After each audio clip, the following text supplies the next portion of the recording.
خب یک مادر عزیز که خود حاجیه بود از امسحر از پیش سیرک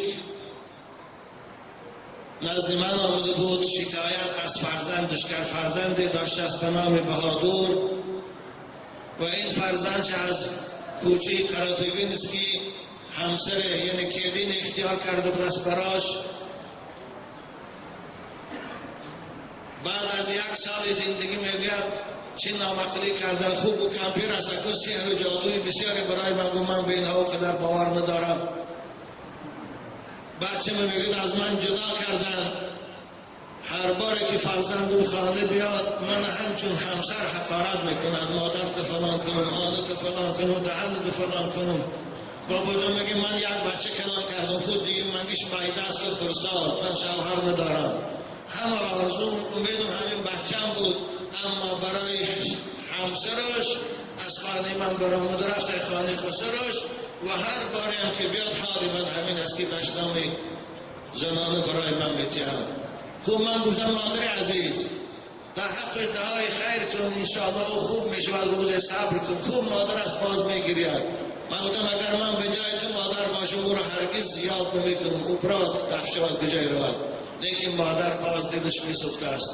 آب دیدش جاری شد ایستاده است، گفته ایستاده است که بابا جان از منبر دعا کنه خداوند فرزند من انصاف دیدو نزد من بیاد همچون مادر من احترام کنه. بچه های عزیز دیده یا الله مادر این بهادور خسروش میرزا نام داشته معلصف سراغش است پرده برای من نگوشه مادرم بیروناده باشد با لباس سفید اسلامی است حجاب دارد.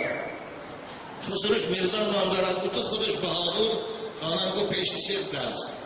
من برای این بهادور خطاب میکنم دادر عزیز اون مادر تو را به این آرزو امید کلام کرده بود به دنیا آورده بود که تو در وقت پیری دستیار او میشوی، تو در وقت پیری او را مهربانی و نوازش میکنی، تو او را در وقت پیری آب طهارت میتی، در وقت محتاجی تو کار میکنی او را میخورانی و میپوشانی و تو را به این امید کلام کرده بود، نه به اون امیده که تو زن که گرفتی حالا که او زنم همون مادر برای تو داده بود به خاطر همسرت شده مادر تو پرتایی بالای پرتافته رفتن باز هر بار به او را حقارت و دشنم کنی. دادر عزیز تو عاق مادر هستی، تو هیچگاه از او همسرت برکه نمیابی. همان دشنام و حقارتی که تو برای مادر زارت داده ایستادی منتظر باش حرامی هایی که از زنت میشود از عروس و تو را همان دشنام پگه میتیند. البته اون فرزندهای تو که از همسرت حرامی است منتظر باش که از همون آزاره از همون حقارته از همون دشنام تو از بچه دخترات میبینی. تو امروز مادر که همین مادر آبی چشمت قطار آبی دیده ها جاری نزدی کسی میری شکایت از بچه ها میکنی.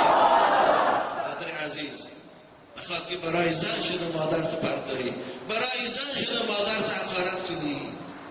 خدا در قرآن تو چی میگه؟ ولا تقل لهما اف ولا تنهرهما وقل لهما قولا کریما. به سوی مادر و پدر اف نگو، به سوی پدر و مادر چشم علا نکن، به سوی پدر و مادر دست نافشان، بلکه با مهربانی و نوازش به او مراسا کن، به او صحبت کن. این از امر خدا. دادر عزیز حال هم فرصت داری مادر برای تو التماس دعا کردن نزد من خداوند تو را هدایت کند، خداوند محبت مادر در دلت بیدار کند و روی دست و پای مادر تو بوسه کنی، هم خدمت مادر کن هم میلش با همسر زندگی کن. من تو را نمیگم از همسر جدا شو، همسر تا به احترام کن اما مادر تا زایدتر حرمت کن. همسر میابی امروز او را سرت بای از زنی دیگه میگیری، امروز آنقدر دخترها زیاد شدن که به 15 زن میگیری جوانی خوب، اما دام که مادر نمیابی. همه روز که مادر چشم پوشید از عالم دیگه رو نمیابی تو. بهادر دادر عزیز حالا فرصت داری مادر شهدالی خانه نرفته است در راه است با آب دلم برای عشق مادر میسوزد که به خاطر تو فرزند ناخلاف مادر عشق میریزد. بنابر رسول اکرم من خدا لعنت کند کسی را که مادرش لعنت بکند. لعن الله من سب والدی، خدا لعنت